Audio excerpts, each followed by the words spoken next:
Have you paid your dues, Jack? Yes, sir, the check is in the mail. It's the J. Craig Movie Review. Movie Review. Movie Review. From 1986, directed by John Carpenter, starring Kurt Russell, Kim Cattrall, James Wong, and Dennis Dunn, Big Trouble in Little China. Now, I got to see this movie on the big screen this past weekend thanks to all these cinemas that are doing these flashback movies or classic movies. 80 movies that are classic movies. I'm just having a hard time with that realization of how old I am. But Big Trouble in Little China is one of my absolute favorite guilty pleasure movies. It's right up there with Flash Gordon. I absolutely love it. I can't wait till they do Flash Gordon on one of these flashback cinemas because I'm dying to see that on the big screen.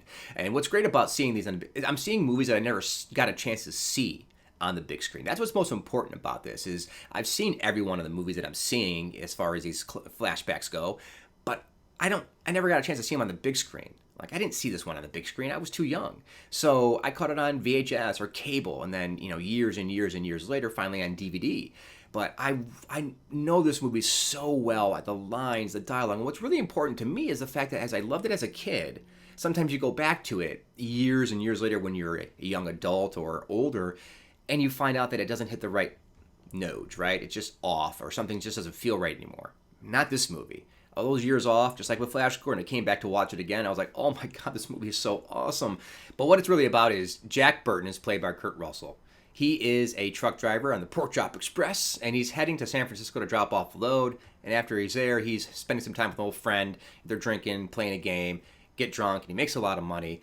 And as they leave, he has to go to the airport with his friend to pick up his friend's girlfriend, Miao Ying. Now, when they're at the airport, he meets Kim Cattrall, who's waiting for somebody else, but a gang shows up and steals or abducts Wang's girlfriend. And this thrusts Jack into a rabbit hole of Chinese black magic. And it's just bizarre and awesome in almost every single way. You have the three storms that are led by Lo Pan, who is like a demon who is trapped on Earth for centuries, and he has to find a girl with green eyes. And it's impossible to find a Chinese girl with green eyes, so he's been stuck on Earth in this kind of ghostly form for a long time. And now that he has a girl with green eyes, Wang's girlfriend, he's going to unleash hell and become, all powerful, and now Jack and his buddy has to team up. Now, what's really awesome about this movie is the fact that Kurt Russell is not the hero. He wants to be the hero. He acts like the hero. He talks like the hero. He ain't no hero. It's really Wang who acts and operates like a hero. Jack's the sidekick, which is a great role reversal. Another cool couple things that I found out about this movie is that first it was designed as a Western. John Carpenter got involved, wanted to make it more present day, more contemporary. John Carpenter said he always wanted to make a Western, but he didn't want to deal with the horse shit. So he never got that Western made, but this is essentially a Western. But now you have Kurt Russell, who they didn't want to sign on him, the production company, because they wanted someone like Jack Nicholson, and it was somebody else they were looking at. Once John proved that they weren't available, they were able to agree on Kurt Russell. But Kurt Russell also didn't want to take this job right away. As much as he liked working with Carpenter, he was afraid of failure at that point because he had a string of box office failures leading up to Big Trouble, and he was afraid it was going to flop. John Carpenter didn't care. He just wanted to make a movie with his buddy. And here we got Big Trouble in China. So another really interesting aspect is that the test scores for this movie were just off the charts. They thought they had a huge hit. But the production company, didn't know how to market it.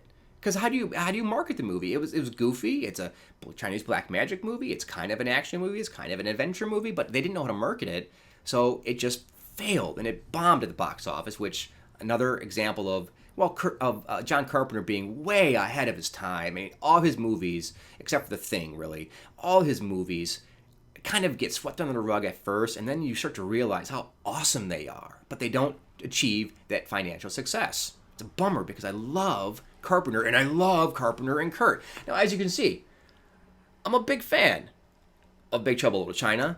I have a screenplay that's signed. I have action figures. I have a board game, people. Thank you, Craig Miller. That board game is one of the awesome, largest, most expansive board games I have ever played. It just goes to show you the amount of people out there that love this movie. So, these movies and all these other movies that they're playing on the big screen, go see them because if you don't see them on the big screen, it's different. You don't get the same impact. Just like when I saw 2001: A Space Odyssey, right? Seeing it in the big screen finally let me see the whole movie instead of falling asleep on my couch being comfortable. Seeing Big Trouble on the big screen, big and beautiful, was awesome. I even brought my 2 kids. They're 5 and 7, but yeah, they've seen Big Trouble in Little China many times. They played the board game with me many times. And guess what? They're in that theater quoting the lines. I love it. But there's so many really cool things to love about this movie. But it's just fun.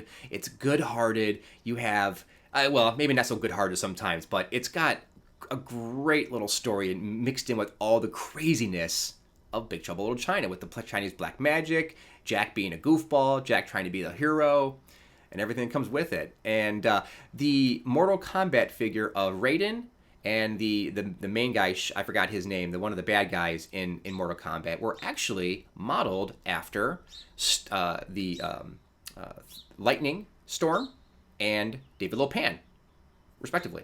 I didn't know that. That's pretty cool. This came out in 86, so those games came out in the early 90s, right? So this was an inspiration for that video game, or some of those characters anyways. Hey, if you're doing that, you're doing something right? Anyways, folks, hey, this is just one of these examples of me just pouring my love over a movie that you've probably seen, probably you'll never see, or maybe never even heard of. In that case, go check it out, find it, watch it. Don't forget to subscribe, like, and follow over here. We'll see you next time. It's the J. Craig Movie Review. You watch till the end. Thanks, like, and subscribe.